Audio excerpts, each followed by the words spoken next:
ಭಸ್ಮಾಸುರ ಭಸ್ಮವಾಗಿದ್ದು ಕರ್ನಾಟಕದ ಈ ಸ್ಥಳದಲ್ಲಿಯೇ. ಯಾಣಗೆ ಎಂದಾದರೂ ಭೇಟಿ ನೀಡಿದ್ದೀರಾ? ಯಾಣ ಪ್ರವಾಸ ಒಂದು ಅದ್ಭುತ ಅಂತಾನೆ ಹೇಳಬಹುದು. ದಟ್ಟವಾದ ಕಲ್ಲು ಬಂಡೆಗಳ ನಡುವೆ ವಿಶಾಲವಾದ ಕಾಡುಗಳಿಂದ ಆವೃತವಾದ ಹಳ್ಳಿ, ಇಲ್ಲಿನ ದೇವಾಲಯ, ದಟ್ಟವಾದ ಅರಣ್ಯ, ಕಂಗೊಳಿಸುವ ಬಂಡೆಗಳು, ಜಲಪಾತ, ಸಾಹಸ, ಸೌಂದರ್ಯಯುತವಾದ ಶಿಖರಗಳನ್ನು ಕಣ್ತುಂಬಿಕೊಳ್ಳಬಹುದು.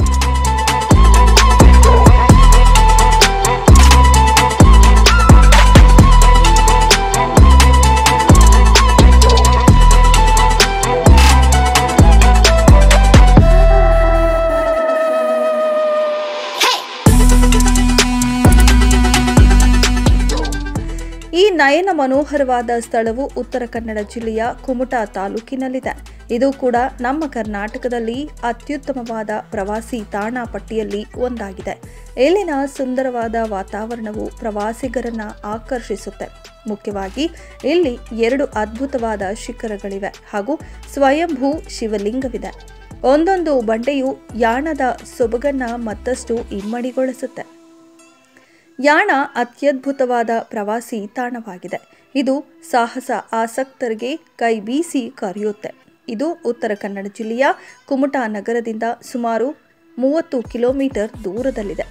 ಇಲ್ಲಿ ಪ್ರಾಕೃತಿಕ ಸೊಬಗಿನ ಜೊತೆಗೆ ಸಾಹಸ, ದೇವಾಲಯ, ಪಕ್ಷಿ ವೀಕ್ಷಣೆ, ಜಲಪಾತಗಳನ್ನು ಕಣ್ತುಂಬಿಕೊಳ್ಳಬಹುದು. ಯಾಣದ ಪ್ರವಾಸವು ನಿಮ್ಮ ಜೀವನದಲ್ಲಿ ಸವಿ ನೆನಪಾಗಿ ಉಳಿದು ಬಿಡುತ್ತೆ. ಯಾಣದ ಪ್ರಮುಖವಾದ ಆಕರ್ಷಣೆ ಅಂದರೆ ಭೈರವೇಶ್ವರ ಶಿಖರ ಮತ್ತು ಮೋಹಿನಿ ಶಿಖರ.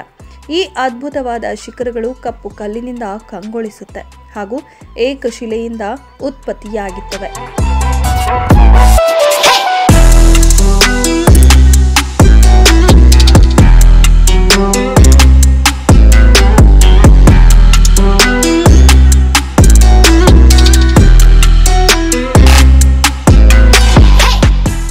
ನೂರ 20 ಕಿಲೋಮೀಟರ್ ಎತ್ತರವಿದ್ದರೆ ಮೋಹಿನಿ ಶಿಖರವು 80 ಮೀಟರ್ ಎತ್ತರದಲ್ಲಿದೆ. ಯಾಣದ ಶಿಖರವೆಂದು ಕರೆಯಲ್ಪಡುವ ಹಿರಿ ಬಂಡೆಯು ಸುಮಾರು 120 ಮೀಟರ್ ಎತ್ತರದಲ್ಲಿದೆ.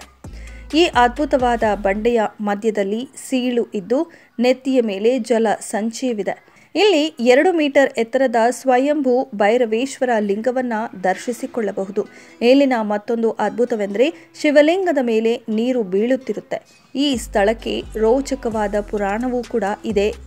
ಅದೇನೆಂದರೆ ಯಾಣದಲ್ಲಿನ ಭವ್ಯವಾದ ಅದೊಂದು ಬಂಡೆಗಳಿಗೂ ತನ್ನದೇ ಆದ ಪುರಾಣಗಳಿವೆ. ಅದೇನೆಂದರೆ ಭಸ್ಮಾಸುರ ಎಂಬ ರಾಕ್ಷಸನು ತನ್ನ ಅಂಗೈಯನ್ನ ಯಾವುದರ ಮೇಲೆ ಇಡುತ್ತಾನೋ ಅವೆಲ್ಲವೂ ಸುಟ್ಟು ಭಸ್ಮವಾಗಬೇಕು ಎಂಬ ವರವನ್ನ ಪಡೆದಿರುತ್ತಾನೆ.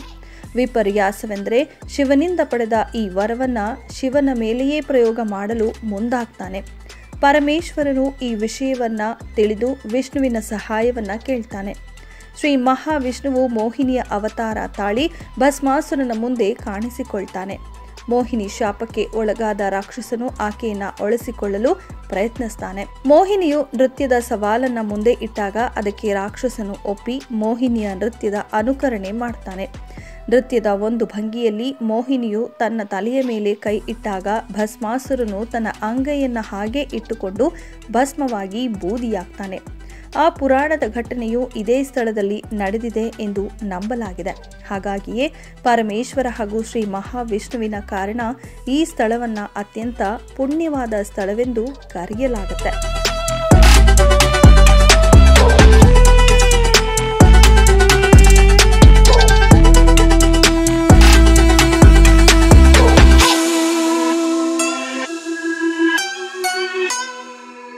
ಪ್ರತಿ ಶಿವರಾತ್ರಿಯ ದಿನದಂದು ವಿಶೇಷವಾಗಿ ಇಲ್ಲಿ ಪೂಜೆಗಳನ್ನು ಮಾಡಲಾಗುತ್ತೆ. ಇಲ್ಲಿನ ದಂಡಿ ತೀರ್ಥದ ನೀರನ್ನು ತಂದು ಗೋಕರ್ಣದ ಮಹಾಬಲೇಶ್ವರನಿಗೆ ಅರ್ಪಿಸಿದರೆ ಪುಣ್ಯ ಲಭಿಸುತ್ತೆ ಎಂಬ ಪ್ರತೀತಿ ಇದೆ. ಇಲ್ಲಿ ಸಾಹಸಿಗಳು ಭೈರವೇಶ್ವರ ಬೆಟ್ಟ ಮತ್ತು ಮೋಹಿನಿ ಬೆಟ್ಟಗಳನ್ನು ಹತ್ತಬಹುದು.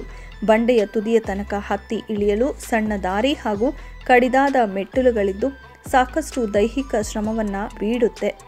ಇಲ್ಲಿ ಈ ಮೊದಲೇ ಹೇಳಿದಂತೆ ಸ್ವಯಂಭೂ ಭೈರವೇಶ್ವರ ದೇವಾಲಯವಿದೆ. ಮನೋಹರವಾದ ಯಾಣದ ಬಂಡೆಗಳು ಮತ್ತು ಸಮೀಪದ ಪ್ರದೇಶಗಳಲ್ಲಿ ಹಲವು ಪ್ರಭೇದದ ಪಕ್ಷಿಗಳನ್ನು ಕಾಣಬಹುದಾಗಿದೆ. ಪಕ್ಷಿ ಪ್ರೇಮಿಗಳಿಗೆ ಇದೊಂದು ಸೂಕ್ತವಾದ ತಾಣ ಅಂತಾನೆ ಹೇಳಬಹುದು. ಅಷ್ಟೇ ಅಲ್ಲ, ಇಲ್ಲಿ ವಿಭೂತಿ ಜಲಪಾತವೂ ಕೂಡ ಇದೆ. ಈ ಜಲಪಾತವು ನಿಮ್ಮ ಮನಸ್ಸನ್ನು ಆಹ್ಲಾದಕರವಾಗಿಸುತ್ತದೆ.